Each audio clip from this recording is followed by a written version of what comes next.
Hello friends, मी Vishakha global online मराठीमध्ये आपल्या सर्वांचं स्वागत आहे. आजच्या सेशनमध्ये आपल्याला महाराष्ट्र स्टेट 2023 या एक्झामसाठी पेपर 2 इकॉनॉमिक्सचा स्टडी करायचा आहे आणि याच्या सेशनमध्ये प्रिव्हियस इयर क्वेश्चन पेपर आपण सॉल्व्ह करतो आहोत. 16 एप्रिल 2017 म्हणजे 16 एप्रिल 2017चा पेपर आपण सॉल्व्ह करतो आहोत. काही क्वेश्चन्स आपण सॉल्व्ह केलेले आहेत. आता 2017ला पेपर जे होते ते पेपर 2 आणि पेपर 3 असे होते इकॉनॉमिक्स विषयासाठी, म्हणजे टोटल 3 पेपर होते, राईट. सो आता दोनच पेपर आहेत आणि त्यातला दुसरा पेपर आपला इकॉनॉमिक्सचा आहे. सो प्रॅक्टिससाठी फक्त आपण हा आज तिसरा पेपर घेतो आहोत इकॉनॉमिक्सचा 16 एप्रिल 2017चा. ठीक आहे. सेशन स्टार्ट करण्यापूर्वी एक इम्पॉर्टंट सूचना किंवा संधी आहे. त्या स्टुडंटसाठी जे स्टुडंट्स यावर्षीची एक्झाम टार्गेट करत आहेत त्यांच्यासाठी आमच्याकडे क्विक रिव्हिजन PDF अवेलेबल आहे, ज्यामध्ये 2000पेक्षा अधिक क्वेश्चन्स याच्यामध्ये अवेलेबल आहेत. सगळ्या युनिटवरचे क्वेश्चन्स याच्यामध्ये कव्हर केलेले आहेत. म्हणजे फक्त प्रॅक्टिस करणं आता गरजेचं आहे, कारण एक्झामला खूप थोडे दिवस शिल्लक आहेत पेपर 1च्या. ठीक आहे. तर त्या PDF साठी प्राइस आहे 699 रुपये आणि एवढ्यामध्ये तुमचे हे 2000 प्लस MCQ कव्हर होणार आहेत, प्रॅक्टिस होणार आहे, जे तुम्हाला हे एक्झाममध्ये अबोव 70+ मार्क्स मिळवून देण्यासाठी हेल्प करतील. फक्त एवढंच करायचं आहे, दिलेल्या व्हॉट्सअप नंबरवरती मेसेज करायचा आहे आणि लगेचच आपली ही PDF मिळवायची आहे. ठीक आहे. Okay, so let's start with the session.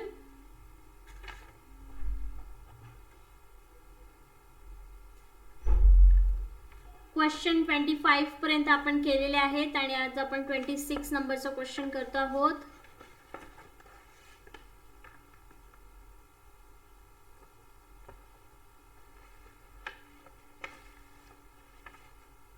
ठीक आहे. 26 नंबरचा आणि आजचा आपला पहिला प्रश्न आहे, पण पेपर मधला हा 26 नंबरचा क्वेश्चन आहे. What can you say of the following statement. Statement first. आता पुढील विधानांबाबत तुम्ही काय सांगाल हे सांगायचं आहे. 2 विधानं दिलेले आहेत, बरोबर आहे की चूक आहे हे आपल्याला सांगायचं आहे. ठीक आहे. सो बघूया स्टेटमेंट काय काय आहेत.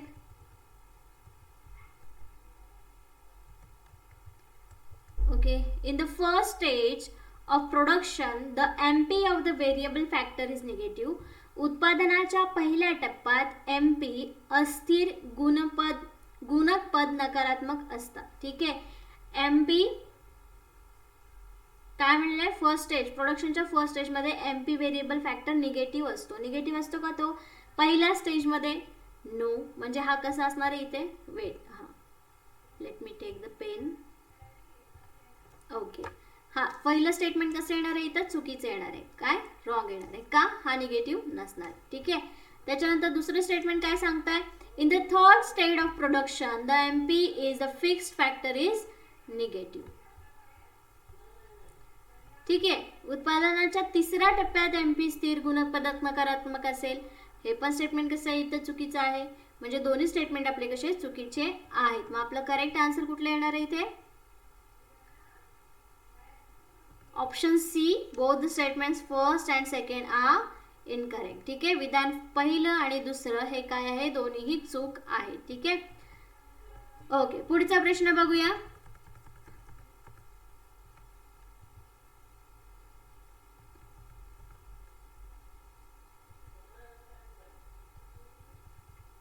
Okay. In the competitive market P is equal to MC, marginal cost, price is greater than marginal cost, and in the monopoly market is price equal to marginal cost. ठीक आहे. हे statement बरोबर आहे का. स्पर्धात्मक बाजार किंमत ही सीख व मक्तेदारी बाजारात किंमत बरोबर सीख असते. ठीक आहे.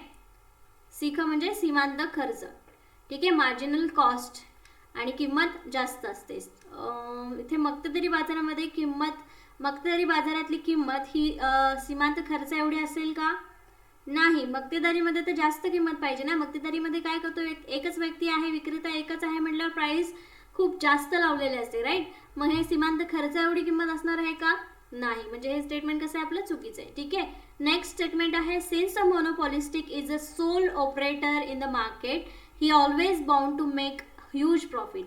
मक्तेदार हा बाजारातील एकमेव विक्रेता असल्याने त्याला नेहमीच उच्च नफा मिळत असतो. ठीक आहे.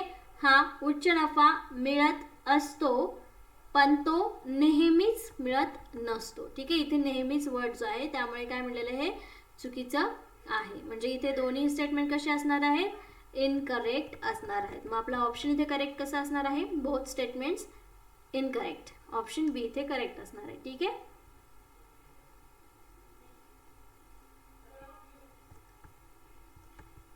ठीक आहे. नेक्स्ट क्वेश्चन आहे, Baumol's postulation of oligopolistic firms aim of the sales revenue maximization is subjected to dash dash.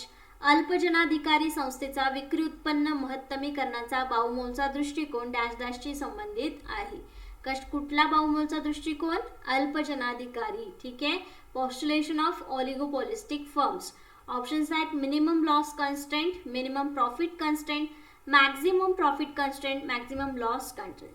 किमान तोटा मर्यादा, किमान नफा मर्यादा, महत्तम नफा मर्यादा की महत्तम तोटा मर्यादा. यापैकी कोणता ऑप्शन करेक्ट असणार आहे, मिनिमम प्रॉफिट कन्स्ट्रेंट. किमान नफा मर्यादा हा या दृष्टिकोनाशी, बाउमोलच्या दृष्टिकोनाशी संबंधित आहे. ठीक आहे, नेक्स्ट क्वेश्चन आहे 29 नंबरचा question. Identify the incorrect statement. खालीलपैकी चुकीचे विधान ओळखा. आता ऑप्शन्स दिलेले आहेत इथे आणि खाली ऑप्शन कोड दिलेले आहेत, त्यातून आन्सर आपल्याला निवडायचं आहे. ठीक आहे, फर्स्ट, ओके, इन परफेक्ट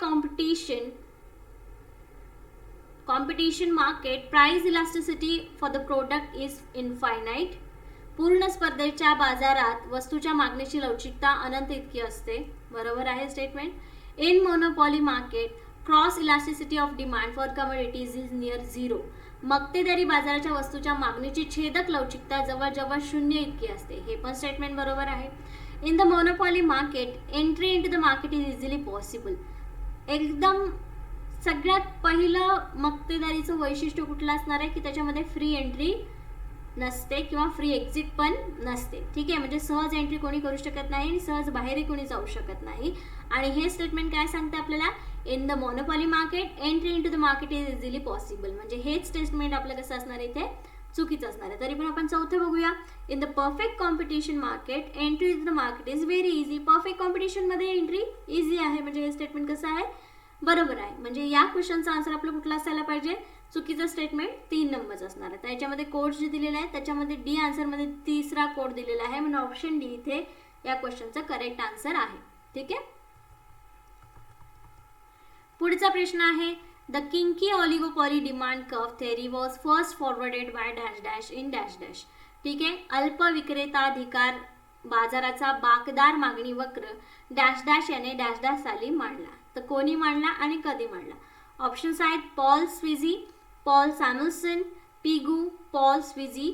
आता पॉल स्विझी 2 ऑप्शन्स आहेत पण याच्यामध्ये इयर वेगळे. ठीक आहे, पॉल स्विझी 1939, पॉल सॅम्युएल्सन 1948, त्याच्यानंतर आहे पिगू 1931 आणि पॉल स्विझी 1931. आता याच्यामध्ये आपण अंदाज लावू शकतो की 2 पॉल स्विझी म्हणजे नक्कीच आन्सर काय असणार आहे, पॉल स्विझी असेल. ठीक आहे, पण याच्यामध्ये इयर जे आहे बरोबर आहे ते आहे 1939. ठीक आहे, अल्प विक्रेताकार पॉल स्विझी 1938 हेचं 1939 हे करेक्ट आन्सर आहे. ठीक आहे,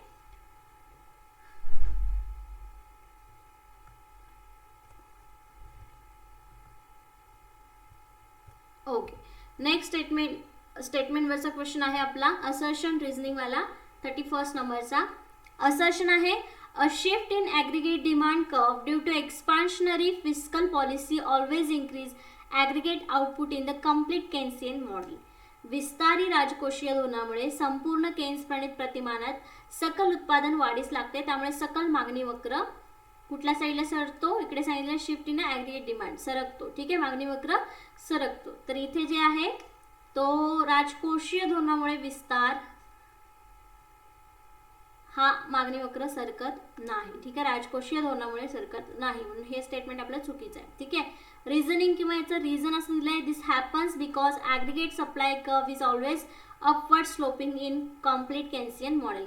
कम्प्लीट हे घडते कारण सकल पुरवठा वक्र संपूर्ण केन्स प्रणित प्रतिमानात चढता असतो. ठीक आहे, पुरवठा वक्र असा असेल केन्स प्रणित धोरणामध्ये तर मागणी वक्र सरकणारा आहे असंही रिझन दिलंय. रिझन याचं जुळतंय का, नाही जुळत आहे, म्हणून हे सुद्धा आन्सर किंवा स्टेटमेंट किंवा रिझन आहे ते चुकीचं आहे. म्हणजे याच्यात आपला आन्सर कुठला बरोबर असणार आहे? डी. एस इज इनकरेक्ट आणि आर इज इनकरेक्ट, म्हणजे दोन्हीही चूक आहेत. असर्शन अँड रिझन दोन्ही चुकीचे आहेत. ठीक आहे. नेक्स्ट क्वेश्चन आहे अगेन असर्शन अँड रिझनिंग वाला. असर्शन आहे in the classical model no equilibrium other than full employment is possible. अभिमत संप्रदाय प्रतिमानात पूर्ण रोजगाराव्यतिरिक्त समतोल साध्य होणे शक्य होत नाही. बरोबर आहे. जर पूर्ण रोजगार असेल तरच आपला इक्विलिब्रियम येणार आहे, हे बरोबर आहे. ठीक आहे. रिझन काय दिलेलं आहे याचं?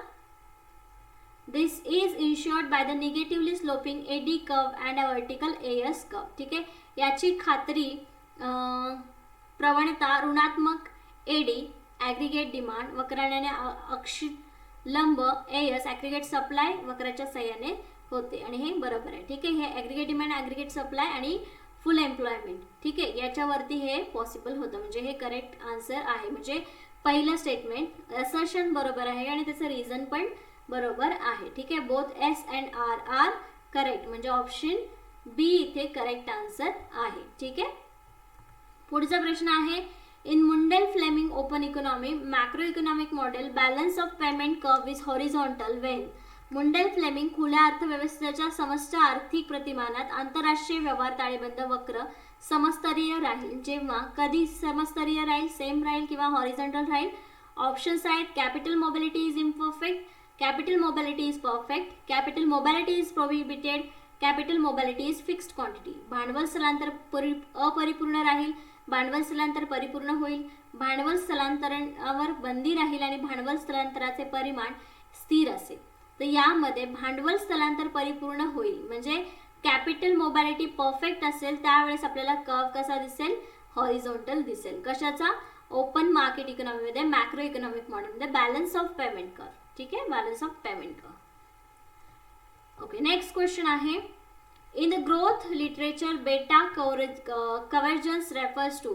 अभिवृत्ती साहित्यात बेटा अभिसरणाचा संदर्भ खालीलपैकी कशाचा आहे? ऑप्शन्स आहेत reduction in depression of the income level across countries, increase in the dispersion of the income level across countries, poor economies grow faster than rich economies grow faster than poor economies. सर्वकष राष्ट्राच्या उत्पन्न स्तरातील अपस्करणात घट होते, सर्वकष राष्ट्राच्या उत्पन्न स्तरातील अपस्करणात वाढ होते.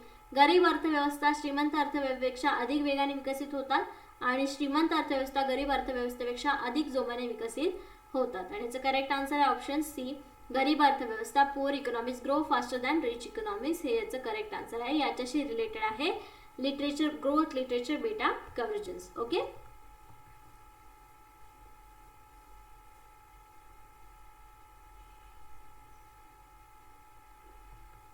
कॅल्क्युलेशन वाला आहे, सिंपल आहे तो पण. 35 आपण घेऊया नंतर, कन्फ्युजन नको. 36 नंबरचा question. The Harrod Domar growth model suggest that growth is dash dash. Harrod Domar आर्थिक वृद्धी प्रतिमानानुसार वृद्धीचा डॅश डॅश संबंध असतो. कसा असतो? Options are directly related to the saving and inversely related to the capital output ratio, directly related to the capital output ratio and inversely related to the savings, directly related to the savings and capital output ratio, directly related to the savings and capital output ratio, indirectly पहिला आणि directly नंतरचा. ठीक आहे. बचतीशी थेट आणि भांडवल उत्पादन प्रमाणाशी विरुद्ध. हॅरॉड डोमर आर्थिक वृद्धी प्रतिमानानुसार वृद्धीचा संबंध असा येतो. काय येणार आहे मग? ऑप्शन फर्स्टच इथे करेक्ट येणार आहे. बचतीचा थेट संबंध भांडवल कॅपिटल अँड आउटपुट रेशिओ प्रमाणाशी विरुद्ध असतो. ठीक आहे. Okay. Directly related to savings and inversely related to capital output ratio. First option इथे करेक्ट आन्सर आहे 36. ओके. नेक्स्ट क्वेश्चन आहे 37 नंबरचा. Which of the following are used in a project evaluation correct operation of public policy and programming in the economy. खालीलपैकी कोणत्या प्रकारच्या किमतीचा वापर अर्थव्यवस्थेतील प्रकल्प मूल्यमापन, सार्वजनिक धोरणाचे योग्य प्रवर्तन आणि कार्यक्रमण यासाठी केला जातो? Options are shadow price, market price, hidden price, substitute price. छाया किमती, बाजार किमती, छुप्या किमती, पर्यायी किमती. ठीक आहे. तर या प्रवर्तन किंवा कार्यक्रम करण्यासाठी छाया किमतीचा वापर केला जातो. ओके, प्रोजेक्ट इव्हॅल्युएशनसाठी. नेक्स्ट क्वेश्चन आहे 38 नंबरचा. Taxation, public borrowing and public expenditure by government are the measures of dash dash policy. सार्वजनिक कर, कर्जे आणि खर्च ही सरकारच्या डॅश डॅश धोरणाची साधने आहेत. आता इथे मॉनिटरी पॉलिसी आणि फिस्कल पॉलिसी दोन प्रकारची धोरणे असतात ज्याच्याने काय केलं जातं, सार्वजनिक खर्च आणि कर यांचा मोजमाप किंवा यांच्यावरती मापन केलं जातं. राईट. सो याच्यामध्ये taxation, public borrowing and public expenditure by government are measures of which policy. Options are fiscal, monetary, credit, industrial. आणि याचे करेक्ट आन्सर आहे option first, fiscal policy. Right. राजकोषीय धोरण, सार्वजनिक कर, कर्ज, खर्च हे राजकोषीय धोरण. आणि मॉनिटरी मधले कुठले येणार मग, जे रेट्स असतात सगळे ते रेट सगळे मॉनिटरीमध्ये येतात. ठीक आहे. बँकांद्वारे जे लावले जाणारे बँक रेट आहेत, CRR, LR. ठीक आहे. तर हे काय आहे, मॉनिटरी मेजर्स आहेत. ठीक आहे. आणि हे फिस्कल आहेत, टॅक्सेशन आणि गव्हर्नमेंट एक्सपेंडिचर वगैरे. ठीक आहे. नेक्स्ट क्वेश्चन आहे, which of the following is most populous state in India. भारतातील खालीलपैकी कोणत्या राज्याची लोकसंख्या सर्वाधिक आहे. ऑप्शन्स आहेत महाराष्ट्र, बिहार, वेस्ट बंगाल, उत्तर प्रदेश. आणि याचं करेक्ट आन्सर आहे option D, Uttar Pradesh. Most popular city in India is Uttar Pradesh. ठीक आहे. नेक्स्ट क्वेश्चन आहे, which one of the following, which one of the 5-year plans in India emphasised on cooperative federalism. भारतातील खालीलपैकी कोणत्या पंचवार्षिक योजनेमध्ये सहकारी संघ राज्यवादावर विशेष भर देण्यात आला आहे. ऑप्शन्स आर, कोणत्या याच्यावर, कुठली पंचवार्षिक योजना, सहकारी संघ राज्यवादावर विशेष भर देण्यात येणारी योजना किंवा पंचवार्षिक योजना. ठीक आहे. 10th, 9th, 11th, 7th, 10वी, 9वी, 11वी की 7वी. याचा करेक्ट आन्सर आहे 9वी पंचवार्षिक योजना. 9th 5-year प्लान मध्ये India emphasises on cooperative federalism. Okay.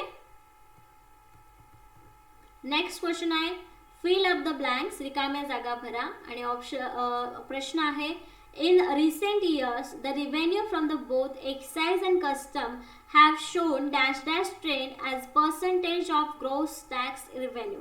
अलीकडील काळात उत्पादन शुल्क आणि सीमा शुल्कापासून मिळणाऱ्या महसुलाची एकूण कर महसुलाशी डॅश डॅश प्रवृत्ती दाखविते. कशी प्रवृत्ती दाखवते, उत्पादन शुल्क आणि सीमा शुल्कापासून मिळणाऱ्या महसुलाची एकूण कर महसुलाशी असणारी प्रवृत्ती डिक्लाइनिंग आहे, इन्क्रीजिंग आहे, कॉन्स्टंट आहे की फ्लक्च्युएटिंग आहे. सो याचं करेक्ट आन्सर आहे फर्स्ट, डिक्लाइनिंग, घटती प्रवृत्ती दर्शवते. ठीक आहे. नेक्स्ट क्वेश्चन आहे, the net collection of national small saving fund is invested in dash dash. राष्ट्रीय अल्पबचत निधीचा निव्वळ महसूल डॅश डॅश गुंतवला जातो. कशासाठी गुंतवला जातो अल्पबचत निधीचा निव्वळ महसूल. ऑप्शन्स आहेत defence, heavy industries, central and state government securities, share capital. संरक्षणासाठी, अवजड उद्योगांमध्ये, केंद्र आणि राज्याच्या प्रतिभूतीमध्ये की भाग भांडवलामध्ये. आणि याचं करेक्ट आन्सर आहे option C, central and state government securities, प्रतिभूतींमध्ये. ठीक आहे. केंद्र आणि राज्यांच्या प्रतिभूतीमध्ये गुंतवली जाते. ठीक आहे. पुढचा प्रश्न आहे, in budget 16-17 the ratio of interest payment to the net tax revenue is estimated to. 2016-17च्या अर्थसंकल्पनामध्ये व्याज रकमांचे एकूण कर महसुलाशी गुणोत्तर किती अंदाजित केले आहे. पर्सेंटेज मध्ये सांगितलेलं आहे. 2016-17चा पेपर आहे त्याच्यामुळे 16-17चं बजेट मधलं विचारलेलं आहे की महसूल, एकूण कराचं महसुलाशी गुणोत्तर किती आहे, म्हणजे एकूण कर किती असणार आहे त्याच्यातून मिळकत प्राप्ती किती होणार याचं गुणोत्तर सांगायचं आहे अंदाजित. ठीक आहे. बजेटमध्ये अंदाजित मांडलं जातं. ठीक आहे. ऑप्शन्स आहेत 32%, 46.7%, 30.3%, 33%. आणि याचं करेक्ट आन्सर आहे ऑप्शन बी, 46.7%. ठीक आहे. बी ऑप्शन करेक्ट आहे. नेक्स्ट क्वेश्चन आहे 44 नंबरचा, the golden rule of fiscal policy refers to borrowing made by the government for. राजकोषीय धोरण म्हणजे शासनाने कर्ज उभारणी करणे, शासनाने डॅश डॅश कर्ज उभारणी करणे.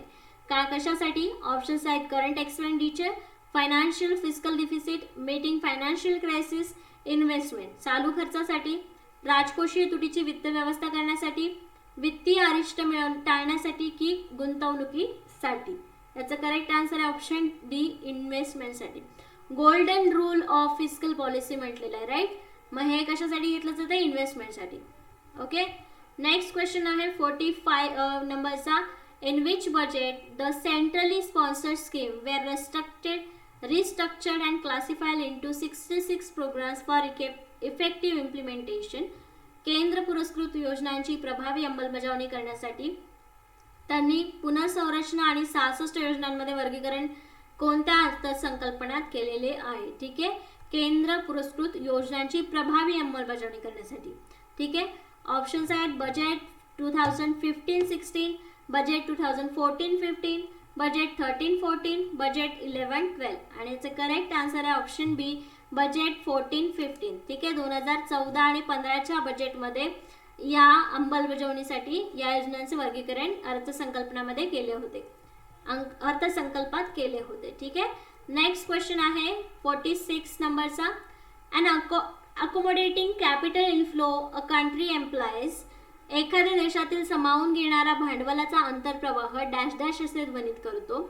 Balance of payment is in surplus, balance of payment is in deficit, balance of payments fluctuates between surplus and deficit, balance of payment is in equilibrium. व्यवहार तोल शिल्कीचा आहे, व्यवहार तोल तुटीचा आहे. व्यवहार तोलात आधिक्य आणि तूट या दरम्यान दोलायमान स्थिती निर्माण होते. व्यवहार तोल संतुलित आहे. ठीक आहे. कसं करेक्ट आन्सर असणार आहे याचं? 46चं करेक्ट आन्सर काय असेल? Option B, balance of payment is in deficit. व्यवहार तोल तुटीचा आहे असं समजतो. ठीक आहे. नेक्स्ट क्वेश्चन आहे 47 नंबरचा. Which of the following agreements is not under WTO rules. खालीलपैकी कोणता करार जागतिक व्यापार संघटनेच्या नियमांमध्ये समाविष्ट नाही? Options are agreement on agriculture, agreement on rules of origin, agreement on trade related intellectual property rights, agreement on trade related outsourcing. कृषी विषयक करार, मूळ नियम विषयक करार, व्यापाराशी निगडीत बौद्धिक संपदा हक्क करार आणि चौथा आहे व्यापाराशी निगडीत बाह्य स्रोत. सो कोणता रूल WTOशी रिलेटेड नाही आहे याच्यामध्ये? व्यापाराशी निगडीत पण बाह्य स्रोत. ठीक आहे.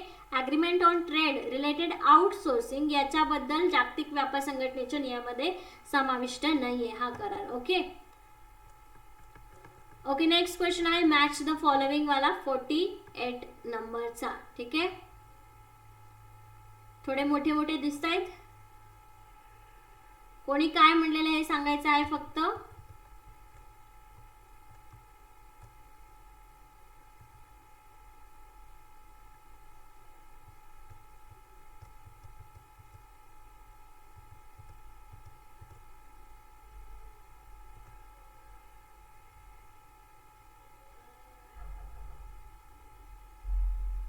ठीक आहे. बघा फर्स्ट आहे पहिल्या लिस्टमध्ये globalisation may allow highly populating industries to move to the pollution haven.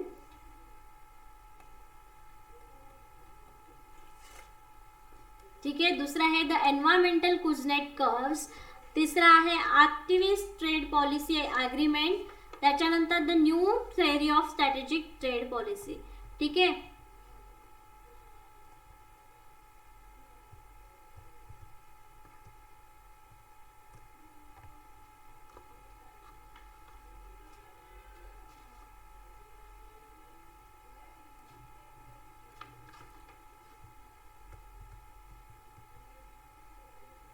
Okay. थोडंसं वाचायला वेळ घेतला मी. ठीक आहे. मराठीमध्ये पण तुम्ही रीड करा. जागतिकीकरण अति प्रदूषणकारी उद्योगांना सुरक्षित स्थळी जाण्याची मुभा देऊ शकते. तर याचं करेक्ट आन्सर काय होऊ शकतं? मग खाली दुसऱ्या सूचीमध्ये विशिष्ट उद्योगांना चालना देऊन देशांना फायदे मिळवण्याची शक्यता असते का? किंवा जिथे नियंत्रित शिथिल आहे. ठीक आहे. सुरक्षित स्थळी जाण्याची मुभा कुठे असेल मग? म्हणजे ऑप्शन याच्यामध्येच असणार आहे. एचा आन्सर काय असणार आहे? सेकंड असेल. ठीक आहे. कुझनेट्सचा पर्यावरणीय वक्र. आर्थिक वृद्धी सुरुवातीला पर्यावरणीय ऱ्हासवाढीची प्रवृत्ती निर्माण करते. कुझनेट्सचा पर्यावरणीय वक्र आणि पर्यावरण आहे म्हणजे इथे बीचं काय आन्सर असणार आहे? आपला 3 आन्सर असणार आहे. राईट. व्यापार धोरणाचा सक्रियता युक्तिवाद. बघा फर्स्ट येईल का फोर्थ येईल? सक्रियता युक्तिवादमध्ये व्यापाराविषयीचा व्यापार उद्योग तंत्रज्ञानात्मक बाह्यता निर्माण करतात त्यांना सरकारने चालना दिली पाहिजे. व्यापार धोरणाची सक्रियता युक्तिवाद 4 बरोबर आहे, म्हणजे सी चे इथे 4 असणार आहे. ठीक आहे, मग उरला एकच. व्यूहरचित व्यापार धोरणाचा नवा सिद्धांत विशिष्ट उद्योगांना चालना देऊन देशांना फायदे मिळण्याची शक्यता असते. राईट, म्हणजे डी चं फर्स्ट येणार इथे. तर इथं क्रम कसा येईल आपला 2nd 3 4 1. ठीक आहे, आता खाली इकडे मी चेक करत होते ऑप्शन्स, सेकंड वाले 2 आहेत मी ते चेक करत होते. 2nd 3 4 1, 2nd 3 4 1 म्हणजे बी आन्सर इथे कसं असणार आहे आपलं करेक्ट आन्सर असणार आहे.